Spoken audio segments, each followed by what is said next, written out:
السلام عليكم ورحمة الله وبركاته ولكن يسعدكم محمد شاهد أديات بن إسلام آخرنا مدرجينية سيدك سنتات كمانته وحنا كهذا دونا وح أديات مهمة. السلام عليكم ورحمة الله وبركاته ولكن يسعدكم محمد شاهد أديات بن إسلام آخرنا مدرجينية سيدك سؤال كنتات الكيا عوان كمان فيديو وحنا كهذا دونا وح أديات مهمة كستانا أتعش هاي إنا يالته وحسوا محي confidence أما كلسوني هذا يجي راح نقاش قفكاس كلسوني مسكو قبا قفكاس كلسوني ما كم موقتها قفكاس وحي لها ذهب كلسوني لي قفكاس وحي سعودة هب كلسوني لي marka maanta waxaan doonaa case ama furihii baan ku dhiibi doonaa ku yeelin lahayd ama kordhinay kalsoonida fiidiyoga maanta waxaan ku wadaagi doonaa 7 qodob oo ay tahay inaad raacdo si kalsoonida u noqoto qanjaha ku soo istaagto qofka aad jeer wax la qofka iimaanka qanjaha jooga ama kalsoonida qanjaha maraysa leeyahay marka in qanjaha iyo dhagaha ka soo daatay shaan rajaynina marka 7 qodob inaad raacdo ayaa muhiim ah marka inoo bilaabo qodobka koowaad ugu horeeya waxa weeyaan body language-ka iminka si baan idin hadlaya body language waxa weeyaan habka uu yahay language-kaagu inaad faraha ka hadlayso eye contact-gaas inaad dadka indhaha siinayso markaad ama sheekaysanaysaan ama conversation ka dhaxayso hortaagantiin oo kale smiling-kaaga habkaad u socoto wada habka soo socoto saa isku tuur isku yeelin oo aan saas kale u soconin tuuraan isku yeelin laakiin wanaad si street oo socota dhabarkaagu laabta soo taagantay si nafsi oo socota eye contact indhaha la raacaysa waxyaabahaas maxay sheegayaan kalsoonidaada qofka markaad wada hadlaysaa meel ku kulmaysaan sheekaysan ka dhaxeeyo waa inaad farahaaga adeegsatay marka taagantiin oo kale language body language falada marka body language-ka wuxuu sheegayaa ama inaad kalsoonidaada hooseyso ama inaad kalsoonidaada sareyso oo ay top tahay oo sidaan sheegnay qanjaha ku joogto marka waa inaad saxda iska ilaalisaa body language-ka ka dhigaya in lagu maleeyo in lagu arko kalsoonida hooseyso qodobka labaad waxa weeyaan waxa jira loo yaqaan compliment dadkana qaarna way yaqaanaan oo isticmaalaan qaarna way isticmaalaan compliment macnaheedu waxa weeyaan qofkan ku yimid ama qofkan aad kulanteen ama qofku markii isku kiin horeysay tahay inaad compliment ka bixiso waxa laga yaabaa saacad qurux badan waxa laga yaabaa muraayad qurux badan xiran yahay waxa laga yaabaa inaan kala imika tahay siyar bii labisantay waxa laga yaabaa sunayaasha sibay ila tiri wax way u sheegi kartaa doon kartaa alla sunayaasha aad u qurux badan ama si fiican ma markaa soo marso kale isla daqiiqada second-ka imika bal ka yar fikir qof waad aragteen wuxuu ku yiri maanta suudkaaga ama shaarka xidhantay top weeyaan uu maray ayuu isla markaa wax dareemaysa kalsooni isla markaaba qofkii wax laga yaabaa qosasho dool cadeys ariga wallahi ma shaqeeyo kalsooni waa markii ku galaysa kadib markaa qofka wajacnad qofkeed ka helayso kala noqonayo qofka si fiican loo sheegaysan sababta qoslaysa ama markaa nafis ma noqonaysa marka adigu si kalsooni u yeelato qofkii kale ku arko qof kalsooni leh in qofkii marka hore body language ku soo hadlay ay contact qofka eegto hadana compliment sameyn karta ma aha in adeegso compliment waalwaalan oo hindiga iyo meelaha loo adeegsado wallahi qorax waxa lagu moodaa dayax qolkaba adaa u dheer waxyaabo maaliya ay qofku wax sanaya inuu qofku waxa ka siiya in yaro waa inta lagu oranayo waxa noolayma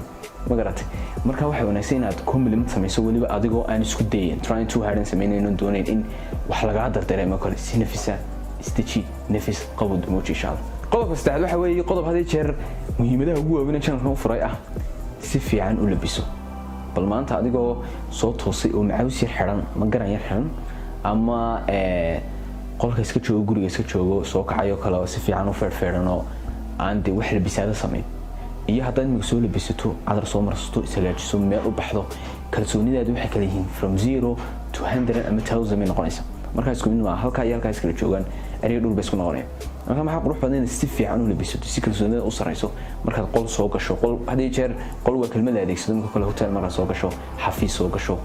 dukaan soo gasho bas soo karto anywhere dad isku imanayaan oo doonaysan kalsoonideedu sareyso oo aan wax down ku dareemin wana si fiican u bisanta marka si fiican u bisanta maxaa dhacaya inaad kalsooni dareento qofka soo eegaba intaas kale noqota marka taa maxaa ka saaray inaan noqon qof aduu trying to hard sameynaya ama kibir iyo waxyaabo maalaya dadku nacbaan karaan ku diidi karaan ka muuqan qof nafisa oo dan kalsoonidiisu bisanta noqoto kalsooni ka muuqato qodobka afraad waxa weeye negativity iska saar wax negative la raadamo qurux badan noloshaadana ma fiicna kalsoonida ma fiicna caafimaadkaaga ma fiicna xiriirka dadka ka dhaxeeya ma fiicna negativity wax qurxoon ma inaan markasta balaayo filato in markasta waxa dhici doono inaan baad aragtay inantii waxa doonaysa ama wad ka heshay kale inaad la hadasho doonaysa niyo balka hore dad leeyo tiraahdanay wax tahay wax yaro ilkaaga yar waaweyn something like that waxyaabahaas oo iska saarto boostii markasta noqon wixii ku dhaqaaq waxaad qaban kartana qabo waxaan qaban karayneed aragto inaad qabanayna iska laakiin aad hadii jir warwarto negative iska saartaa sidoo kale dadka hadii jir negativity ku aana wax wanaagsan inaad iska xidho ama aad ka baxdo ama aad iskaga tagto kala qurux badan sababtoo qofka negativity ama negative la socdo negative thoughts fikirrooda negative ana waxaas dhici maayaan hore u dhici waayeen hore loo waayay timirta dawladda waxyaabo dadku ugu sheekeynaya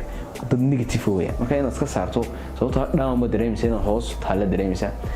positivity markasta ka wanaagsan inaad positive noqoto inaad wax kasta dhinaca wanaagsan ka hegto dhinaca wanaagsan u fikirto qodobka shanaad waxa weeye feed your brain inaad maskaxdaada feed garayso sababtoo aad ogtiin inuu cuntada maxay ka faa'iidaa energy iyo weyn ku kornaa ma xoog weyn ku yaala sidoo kale maskaxdu waa la mid maskaxda marka wax cusub barto oo cilmi cusub barto waa markasta markasta kalsoonida weynaato imika wax laga yaabo wax soo gashay meel la joogo wax laga sheekeynaya smartphones ama mobilada screen touch Samsung kale Samsung baa yara fiican iPhone baa fiican laga yaabo wad kala taqaana labadaba qaar sawirada ku shaqaalo isticmaal jirtay maxaa markaba imanaya markaba kalsooni baad ku hadlaysaa haddii wax lagu weydiiyo kale nafsiga noqonaysa laakiin meel aan waxaan laga hadlay baad garanayn ama wax yar oo fudud oo dadka simple kala oo simple aanad garanayn adigu aan isku taxaljuumin inaad barato kale laga hadlayo waxa dareemaysan dadka hooseyso kalsooni darra ku dhacaysa marka maxaa wanaagsan inaad maskaxda dhakada kaaga jirta aad fiirin ku samayso oo quudiso wax siiso quudinta sidoo quudin kartaa adoo cilmi bara adoo internetka baara YouTube-ka baara waxyaabo akhriya dad akhriska nacabtaay fiidiyoyo waxyaabo daawado kale ayaa wanaagsan marka si isku day inaad korto maaha una jirka korto maskaxdana korto fiican marka soo maskaxdaada korto maxay imanaya waa markasto ay kalsoonida sare qodobka lixaad waxa weeye han noqon ka ugu qayleen dheer qolka lagu jiro iminka kale xaflad baa la joogaa meeting baa jira meel baa isku yimid show baa isku yimid many meel farbadan baa isku yimid aroos baa isku yimid xafiis baa isku yimid in marka dadka la hadlayso noqoto qofka ugu qaylada dheer leh marka wax ka dhigaysa qof doonaya attention iyo soo eega iyo yarka iyo maqla iyo sheekooyinka wada ma qurux badna si nafsi ayro hadaan ku jiro hadaan ku jiro ma talaabo ku jiro u qayliso sidii aad ka fogahay oo kale waa dhibaato in wax laga yaabo marka fiidiyo duubayo kale inaan sar u hadlayo waxyaabaha taasina waxa weeyaan fiidiyogii ku soo daro connection-kii kaygi iyo kayga wada socdaan si fiican fiidiyogii la socoto laakiin real life-ka markaynu soo taagan oo kale si nafsi kolba situation ku yahay inaan ayr kula hadlo si wanaagsan wada hadlo qofkii aad ismaqlayso ma aha qofka dambeeya ama qofka si dambeeya xaqaa socda inaad la hadlayso qaylinayso waar waxaan ku wari imika hal mid bayni sheegay hal mid bayni weydiinay halka mid waxa weeye dhamaanteen wax laga yaabo waxaan sameeynaa wax shukaan si la yiraahdo gabadh la sameeyay waa gebi ahaanba gaar ahaan ragga la hadlay telefoonka markaad ku hadlayso aad inaan oo kale telefoonka ku hadlayso waxaad u qaylaysaa sidii iyo asxaabta dhex joogto xaflad joogto hello waan ku salaamay iska waran no way waxaad hadlaysaa si degan ayarkaas muxuu keenayaa connection meeshii yimaado xiriir baa meeshii imanaya connection hadaladii waa isfahmay hadaladii baa la soo soconaya sheekadii baa kordhaysa laakiin isla markaad qaylo bilowdo waa maalin animation noqonaysa walaasoo marka noqon ka ugu qadar dheer sababta waxa la moodayaa kalsooni darra ka muuqanaysa dadku arkayaan sidoo kale qof attention iyo arkay ima qala raadinay noqonaysa marka iska ilaalin noqoto ka ugu qaylo dheer hadaynu kulanood qaylo dheer waxa ka dareemo salaameenyo qodobka toddobaad ugu dambeeya waxa weeye be humble waxa noqotaa qof degan oo nafsi deganidu waa maxay qof aamusan saasan on ma hasa ka moodo laakiin humble waxa weeye qof wanaag iyo dadnimo naxariis leh oo kibraan ahayn dadkan iska weynaysiin qofka soo la kulmana isku sii nolol dhaw ama qof taajir ahaado gaari khatar ah wato ama bas ka saarnaado ama qof yaro miskiin ah wax haysan ahaado ama qof kale meel kale ama qoomiyad kale ka soo jeedaba ahaado equal u dhaqan sababta dadku ismay ma haynaad isku daydana dadka ismoodeen dadka wax dheer tahay oo kale ama ka cilmi badan tahay ama ka aqoon badan tahay ka sharaf sareyso ka lacag soo waxyaabaha inay isweydiiso ma sida doonto lacagta doonto yeelo aqoonta doonto la hawla laakiin aad humble noqoto qof degan dadka caawiya hadii safo kale lagu jiro ama aragto qof degdegaya ama qof kale u baneeyo isugu dhaafo kale waxyaabahaas oo dhan waa humble-nimada kamid tahay taasi maxay ku kordhinaysaa inaad noqoto qof isku kalsoon oo waxyaabahan iyo istijiidadkan iyo isxaasiyada adduunyada ka socota meel kasta maraysa aanu arag wax dhibaata oo qof soo kalsoonidiisu ay top taagantay noqda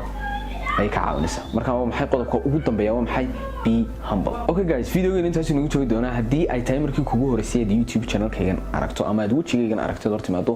subscribe to channel sababta channel waxaan ka hadlaa maanis lifestyle baan ka hadlaa fashion sidoo kale groom isagaajinta oo so many videos ay soo socdaan videos waliba aan inaba caadi ahayn soo socdaan insha Allah taala iyo sidoo kale self improvement kasi videogan maanta kale self improvement kasi naftaada u hoos self improvement hayaa barashada Ingiriisiga self improvement waxa weeye horumarinta naftaada horumarto mind ahaanad waxyaabo hore inaad qoon barato tips and tricks aad isticmaasho nolosha ku waajihi karto waxyaabahaas oo kala socdo insha Allah marka sidoo kale social media hayni soo falgareeya Instagram ka emails kale marka insha Allah taala video waxaan ku doono waa aniga waxaan shaahidooda leh assalaamu calaykum